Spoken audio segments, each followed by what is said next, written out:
Welcome. In front of me I have iPad Pro 11 3rd generation, and I'm going to show you how we can switch on this device.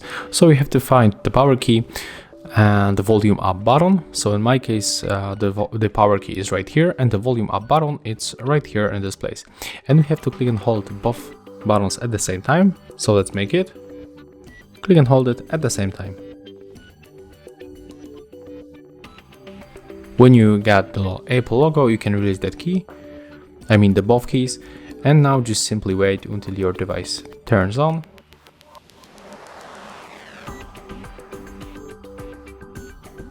And as you can see, there it is. Right now we can use our device. And if you find this video helpful, remember to leave a like, comment, and of course subscribe to our channel.